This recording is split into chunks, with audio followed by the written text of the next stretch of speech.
வேதனையோட பிள்ளை பெறுவாய். நீ வேதனையோட பிள்ளை பெறுவா. உன் ஆசை உன் புருஷனை பற்றி இருக்கும். உன் ஆசை என்ன செய்யும்? இப்பதான் பிரமாணத்தை மாற்றாரு பாருங்க. இதுக்கு முன்னால ஆதாமு ஏவாள் எப்படி இருந்தாங்க? ஒரே சரீரம், கணவனும் மனைவியுமா இருந்தாங்க. ரெண்டு பேரும் ஈக்குவலா இருந்தாங்க. ரெண்டு பேருக்கும் ஈக்குவல் ரைட். அதாவது யாரும் யாருக்கு தாழ்ந்தவன் கிடையாது. ரெண்டு பேரும் சமமா வச்சிருந்தார் ஆண்டவர். பெண் தப்பு பண்ண உடனே இப்ப என்னச்சுதா திராசு என்னச்சு கீழே இறங்கிட்டு, கீழே இறங்கின உடனே கட்டளை கொஞ்சம் ஆண்டவர் அப்படி மாடிஃபை பண்ணாரு. வீடுல ரிப்பேரிங் பாக்கீங்களா, அது மாதிரி அவரும் கட்டளையில கொஞ்சம் ரிப்பேர் பார்த்தாரு. பார்த்து சொல்லிட்டாரு, உன் ஆசை யாரை பற்றி இருக்கும்? உன் புருஷனை பற்றி இருக்கும். அவன் உன்னை ஆண்டு கொள்வான் என்றார். இனி அவன் உன்னை ஆண்டு கொள்வான்.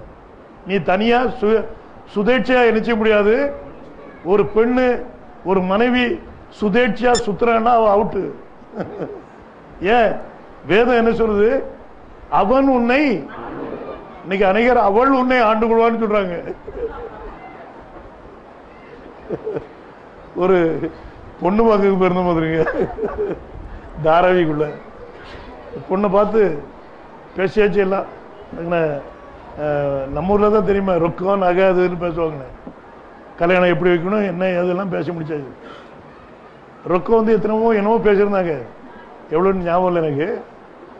அப்போ அந்த ஆள் வந்து தாராவிக்குள்ளே பெரிய கிங் பதிலுங்க, பெரிய மோவாலி.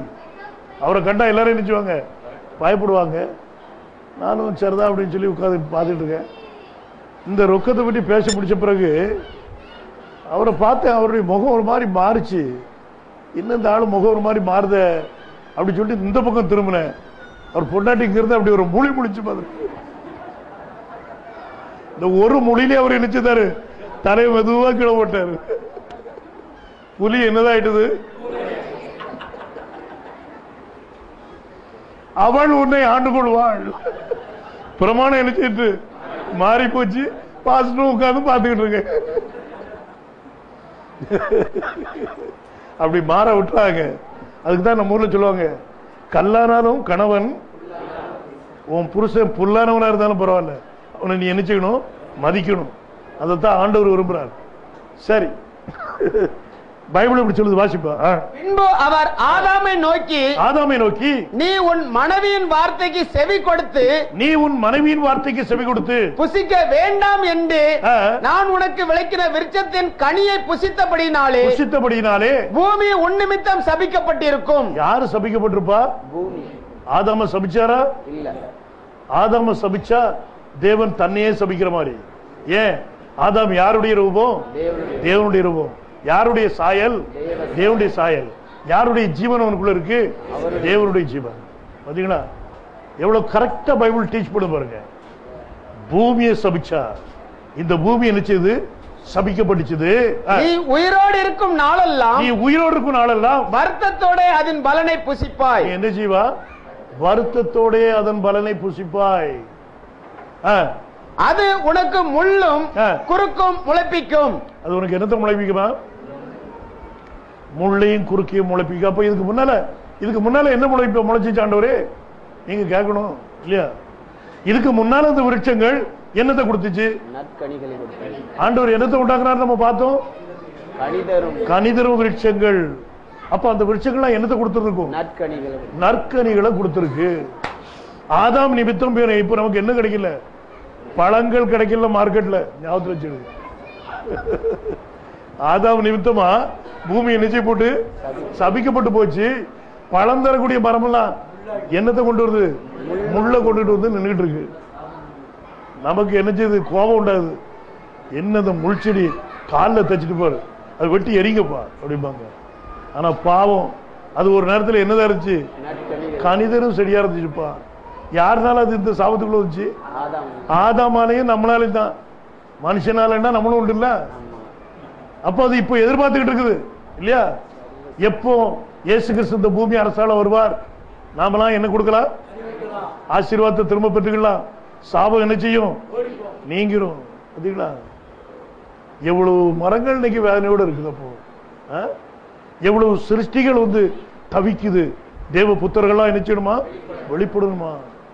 நம்ம இன்னைக்கு ஓடிட்டு இருக்கோம் சர்ச்சில், என்னத்தையோ சாதிக்கிற மாதிரி. என்னத்தை சாதிச்சிருக்கிறோம்? சாதிக்க வேண்டியது என்ன செய்யல, சாதிக்கல. ஞாபகத்தில் வச்சுடுங்க.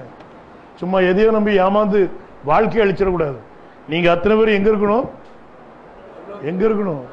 பரலோகத்தில் இருக்கணும். மற்ற எங்க இருக்கியோ இல்லையோ, பூமியில வீடு இருக்கோ இல்லையோ அதை பத்தி கவலை இல்லை. ரோட்ல ரோட்ல இருந்தாலும் கவலை இல்லை, பிளாட்ஃபார்ம்ல படுத்தாலும் கவலை இல்லை. ஆனா அங்க உள்ள இடத்தை இழந்துடக்கூடாது. நீங்க பைபிள் இப்படி சொல்லுது, அது முள்ளையும் குறுக்கே நிச்சயம் பிறப்பிக்கும். வெளியின் பயிர் வகைகளை என்ன செய்வாய்? புசிப்பாய். இது யாருக்கு கொடுக்கிற கட்டளை? ஆதாமுக்கு ஆண்டவர் சொல்றார், நீ நெற்றி வேர்வையினாலதான் என்ன செய்வா? நீ பூமியிலிருந்து எடுக்கப்பட்டபடியால் நீ பூமிக்கு திரும்ப மட்டும் உன் முகத்தின் வேர்வையால் ஆகாரம் புசிப்பாய். சரி, ஏவாள்கிட்ட எதையாவது சொன்னாரா? உன் முகத்தின் வேர்வையினால நீ ஆகாரம் புசிப்பாயிட்டு ஏவாளை வேலை செய்ய சொல்லி சொன்னாரா? நீங்க என்ன வேலைக்கு போய் அனுப்புறீங்க? நீங்க எப்படி பொம்பளையாள் போய் வேலை செய்யணுங்கிறீங்க இல்லையா? அதில் எப்படி இருக்கா? இல்ல.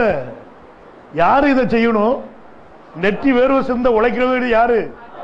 ஆதாம் உழைக்கணும். ஆம்பளை உழைக்கணும், பொம்பளைக்கு என்ன செய்யணும்? ஊட்டணும். அதுதான் ஆண்டுடைய தீர்மானம். ஆனா கணவனால முடியல, வருமானம் கம்மி, அவனுக்கு உடம்புல வியாதி, இப்படிப்பட்ட பிரச்சனை இருந்தா பெண் என்ன செய்யணும்? உழைக்கணும், உதவி செய்யணும். அதுக்கு தான் ஹெல்ப் மேட். யாரு? உதவி செய்கிற ஒரு பெண்ணை ஆண்டவர் வச்சிருக்கார். எடுத்த உடனே நான் கல்யாணம் முடிக்க போறேன், பொண்ணு வேணும், வேலை செய்யறாளா? இவர் கேள்வி என்னது? வேலை செய்யறாளா? நீ வேலை செய்யாம. நான் வலிப்பினா இருக்கும்போது நான் சும்மா முரடனா அலைஞ்சிட்டு இருந்தேன், சும்மா உலகத்தில் அலைஞ்சிட்டு இருந்தேன்னு வச்சுடுங்களேன். அப்போ குடிகாரன் இருந்தா ஒருத்தரும் எனக்கு என்ன செய்யல, பொண்ணே கொடுக்கல. நானும் அதை பத்தி கவலையே படல. குடிகாரன் என்னைக்கு கவலைப்பட போறான்? சாயங்காலம் ஆச்சுன்னா ஒரு கோட்டரை ஊத்தியாச்சுன்னா போச்சு, முடிஞ்சு போச்சு. இந்த சயின்ஸ் ஸ்டேஷன்ல இறங்கும் போது அதுக்கு ஏத்தால ஒரு பிராண்டி கடை இருக்கு, அதுல ஒன்ன வாங்கி பாக்கெட் வச்சுதான் போவேன் நான், இல்லையா? இப்படி என் வாழ்க்கை. கவலையே படல நானும். ஆனா கவலைப்படுறது யாரு? இயேசு கிறிஸ்து ஒருத்தர் இருக்கிறார், இல்லையா? பைபிள் சொல்லுது. அப்போ நம்முடைய வாழ்க்கையில நம்ம ஒரு பெண்ணை தேடினாலும் என்கிட்ட ப்ரப்போசல் வச்சு பாருங்க. எங்க சித்தி, எங்க சித்தினா எங்க அம்மாவுக்கு தங்கச்சி. இவங்க நான் அங்க மேலப்பத்தியில இருந்து படிச்சேன், அவங்க அங்க டீச்சரா இருந்தாங்க. கல்யாணத்துக்கு முன்னாலே என்கிட்ட கூப்பிடுச்சாங்க, இல்ல உனக்கு ஒரு டீச்சர் பொண்ணை தான் கட்டணும், வேற யாரையும் நீ கட்டக்கூடாது அப்படின்னாங்க.